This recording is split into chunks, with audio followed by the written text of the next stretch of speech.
Hello, mentors, and welcome to Name Bingo. This is the activity number 2 of part 1, Create and Transform. So before Africa and right after symmetries.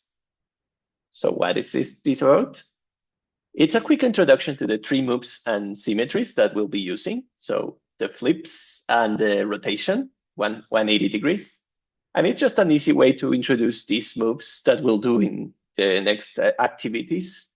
You don't need to use the word symmetry at all unless kids bring it up. So it's very just like a warm up, very friendly, not too matty in a way that you're doing deep explorations. It's just a warm up.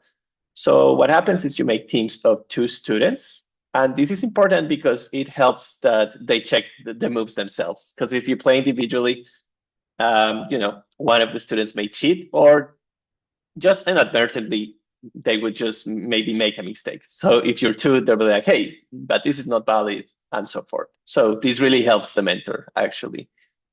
A student may play with a mentor if you want, and you tell the students that in this name bingo, each of the teams will pick a letter word, 5 or 8 letters, just uppercase all time, because that's much easier to check for the symmetries. And then each round, the mentor just rolls a die, 6-side die, and then a letter condition will appear, and each letter in the word that satisfies will award 1 point to the team. So they can underline that letter to keep track with multiple underlines, one below the other. Let me just do an example. Let's say that's what my word. So if in a round I score for this letter, so for the S, then I can just put here this underline. And at a later round, I can score again, and so on. Of course, that can happen for the other letters. So for example, at this point, I would have 5 points, right? At this stage of the game, 2 plus 3. It's powerful also because it's kind of tally counting how symmetric these letters are. For example, K will just get 0 points all the way. So at the end of the game, students can have like a footprint of just the story of frequencies and how these letters can be very different. So condition 1, let's just say that, let's say I roll a 1. It says don't change, the letter doesn't change when you flip it left to right. So you would score, if my word is Patrick, I would score 3 points, the A. If I mirror it, right, left to right, doesn't change. Same for T and same for I. So students could say, oh, it's symmetric, but don't worry about using this word symmetric. Let's do an example for condition 2. You don't change when you flip up, down. If my word was Chelsea, I would score a lot of points because C, H, E, and E again, they don't change if you mirror them up, down, right? If you flip it in that direction. So along the horizontal axis would be. Here's an example, how it would look.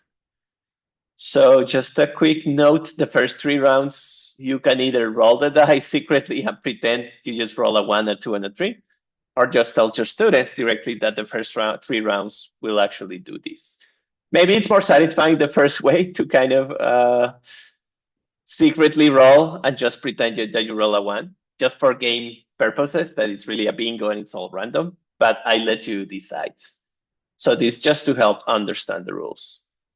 So let's see the roles. The first is that you don't really change when you flip left, right, and you have a lot of potential solutions. Second is you don't change. The letter doesn't change when you flip it up, down. You have also lots of solutions, kind of almost the same. Third, don't change when you rotate it half a turn. For example, this S here, I put this dot kind of being the center of the rotation. And then if I flip it 180 degrees, so just do a half turn, the S just stays the same, which is kind of cool. I guess the Z would also be an example of that. Same for the letter N, uppercase N. Other than that, there's not too many examples except for HIOX. Okay, number 4, it's more complicated, so it will involve a little more computation from your students or thinking. Don't change when you flip left, right, but change when you flip up, down. So for example, the A. Of course, the A, if you flip it up, down, it becomes like a V, sort of, so it's changing. So M, T, U, V, W, Y have also that. So it's the same set of solutions as number one, but removing this H, I, O, X. Number 5 is the most interesting because it's actually empty. So you don't tell your students, but whenever you roll a 5 and a student says that they got a point, you'll know that they either were cheating or making a mistake.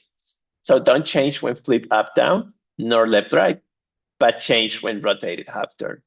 So what ends up happening is that letters that don't change when flip up, down, or left, right, such as the X, actually have to keep the same when you rotate them half turn. So they cannot have this property that they change.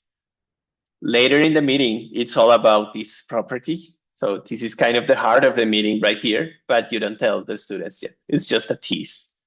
6 is super stable. Don't change at all when you rotate half turn or flip in any of these two axes, up, down, left, right. So horizontal or vertical axis. It only has 4 solutions. So the lucky students that picked a letter that had H, I, O, X at least once, they'll score many times, right? So they'll score for 1, 2, 3, and also for 6. So 2 out of 3. Let's look at a picture just to understand the situation. And you don't have to show this to your student. This is just for us mentors to understand the distribution and keep it there. So words with no symmetry, letters, sorry, with no symmetry. There's quite a lot, but they're not too frequent. So here, there. This means that your students, if they pick one of these letters, these letters will never get them points. And then letters that have just one symmetry, this vertical axis. It's kind of cool. You have a U, V, W, a sequence here. Letters that have this horizontal symmetry. So when you flip up, down, it's pretty cool. B, C, D, E, this sequence. And then, of course, in computer fonts, sometimes these two balls are not exactly equal. But let's just tell our students to draw it so that these balls are equal. And even if they didn't, let's have them assume that there's some symmetry. So we have some tolerance to how the letters are drawn. Same for the E, right? Sometimes people don't draw these right in the middle of the top and bottom, but let's just try that it's the case. Letters that have exactly 2 symmetries, empty, empty, empty. So that's kind of what was happening here in one of the cases, that they didn't change for flips, but they changed for rotation.